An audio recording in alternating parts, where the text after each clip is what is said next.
The thing everyone knew was gonna happen has happened. Wildlight Entertainment has announced that they will be shutting down the server of highguards on the 12th of March 2026, which is about 5 days from now for me. The game survived 3 concords before being taken to the back of the barn. Meanwhile, Slay the Spires 2 Early Access was released a little over 24 hours ago, and it has hit 500,000 concurrent players on just Steam alone, the highest record for any roguelike game ever.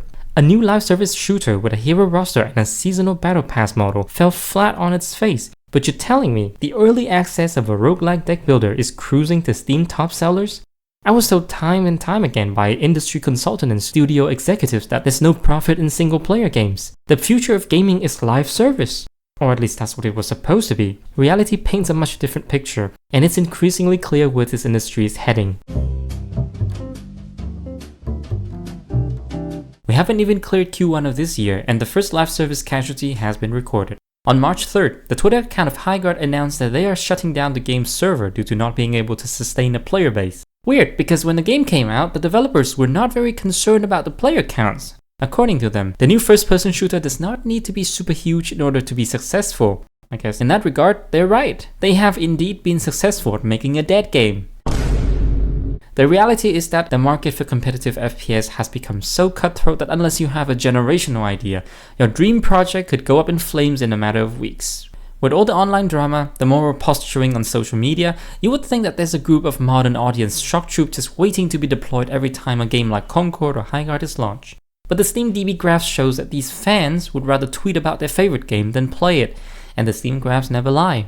The game doesn't have anything truly spectacular that could hook people, and it made no attempt to appeal to any type of audience. I mean, look at this roster. I'm sorry, but these look like the most generic fantasy characters ever. If your gameplay doesn't outshine the other titles, at least have the decency to make your characters hot. I'm sorry, but that's just the way it is. If your heroes are attractive, your hero shooter will get more attention. Overwatch is still kicking after 10 years despite all the odds. Without all the fan-made content, that game would have been wiped off the face of the earth years ago when they announced Overwatch 2.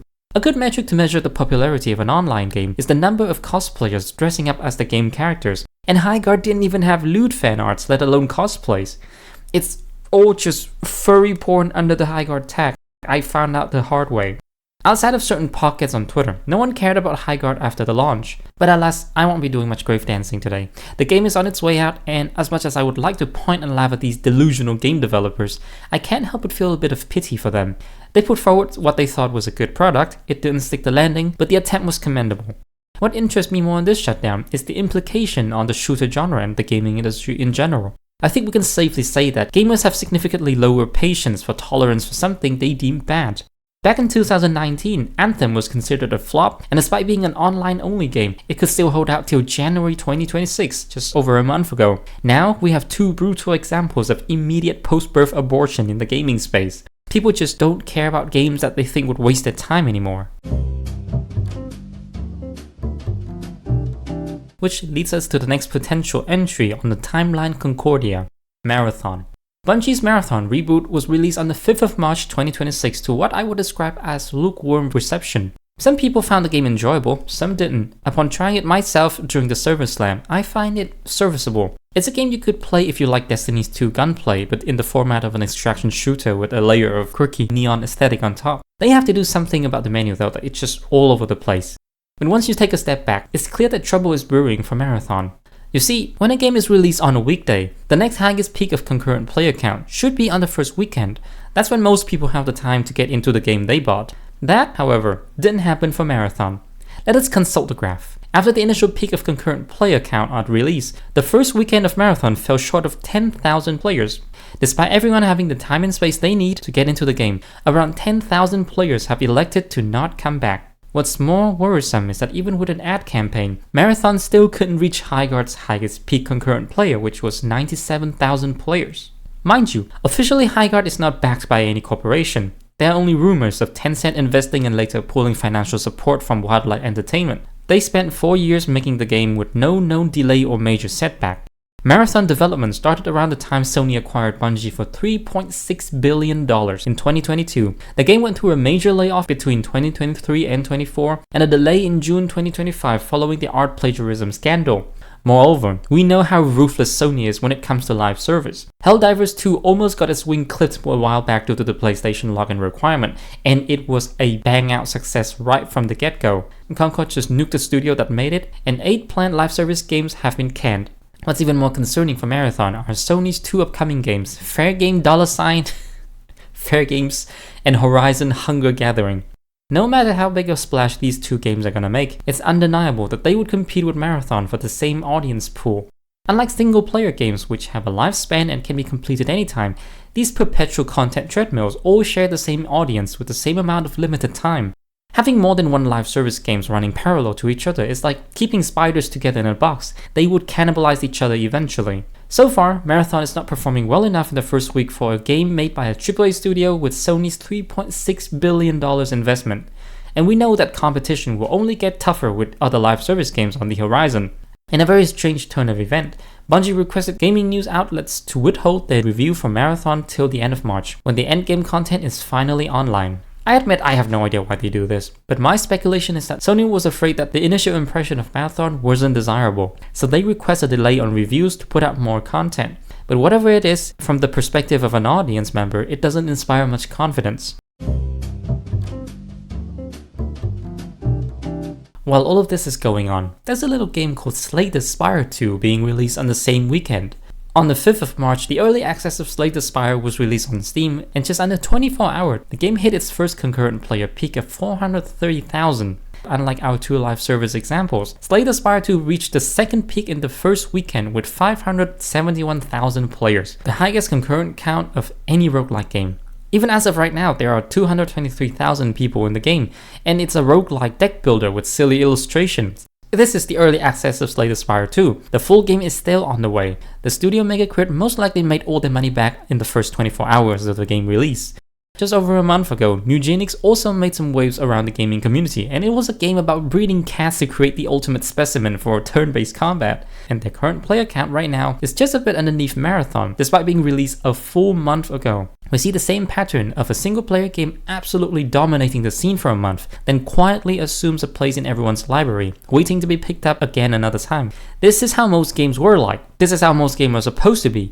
You pick them up because they're fun. You play them till you feel enough and then you put them away. This need of making perpetual games stems from this greedy desire of publishing corporations to keep consumers in their game hub for as long and often as possible to sell skins and conveniences. Frankly, a lot of people are tired of it. I'm Gen Z. My politicians are floating the idea of extending my generation's work age to 75. I'm practically in the mine till the end of my days. And now some fucking game company is gonna put me on a second job for pixels? Fuck that, give me the card game. I want to have my bit of fun on my own terms and at my own pace. I don't want my enjoyment of gaming to be dictated by other people, and especially not some server that my third world internet connection fails to send packages to sometimes. The indie games fill that gap perfectly. In a sea of hamster wheels, here's a nice package of fun that you can pick up and enjoy anytime you want. You can play today, next week, next month, or even next year, and it will likely be just as good. This is part of the reason why people are returning to old games. They're great, and you can access them anytime you want. Indie games are regularly pulling numbers that were only possible for AAA titles previously, and these games are so cheap to make. They cost a fraction of what the average AAA games normally goes by, and requires a workforce several times smaller. Look at this photo of Megacrit, the dev team that made Slay the Spires 2. They barely fill a room, and their release is one of the best this year already. Now, it's also fair to recognize that the indie space is very volatile. Most indie games aren't financially profitable and often go unnoticed, but their success rate is rapidly increasing, alongside their share of the market. I'm not saying that AAA or live service games are going away, the Pandora's box has been opened, but what we're seeing right now is a period of recalibration where the industry self-adjusts after the drastic change. There will always be AAA successes, but they will mostly come from European and Eastern studios where the game making process hasn't been captured by ideologues. Even then, the number will be quite low. Live service will be consolidated into either monopolies or duopolies, where 1 or 2 games dominate a genre until their servers are shut down. Nothing new that come out later could compete with the existing behemoths, unless they're neglected or mismanaged horribly by their studios. Single-player games, especially the indie ones, will flourish like never before. They aren't limited by technology, budget, or personnel anymore. Anyone with a crazy idea and some grit can get to it and make their dream game. I think this gaming trend where indie games blow AAA and live service out of the water will continue at least for the near future. Across the board, it seems reality hasn't set in for a lot of these corporations yet. They refuse to acknowledge the fact that live service is an oversaturated market, and whatever growth projection predicted is pure wishful thinking. And they would rather gamble for hundreds of millions of dollars instead of making incremental profits with good single-player games. Whenever they reluctantly make one, it would be such a disaster that the studio would be laid off entirely, as in the case for Forspoken and Dragon Age the Veilguard. So gamers will continue to vote with their wallet and attention. We will play the games that we like, that respect our intelligence and time. It's becoming increasingly clear that gamers are the actual drivers of the gaming industry. We have the power to decide whether a game is worth our time and money or not, and more people are waking up to that fact. In short, the beating will continue until morale improves. Thank you for watching. Leave a like and share the video with your friends and family. Put me on the family television. I promise I'm a family-friendly channel. I don't drop slurs that often. See you in the next one. Peace!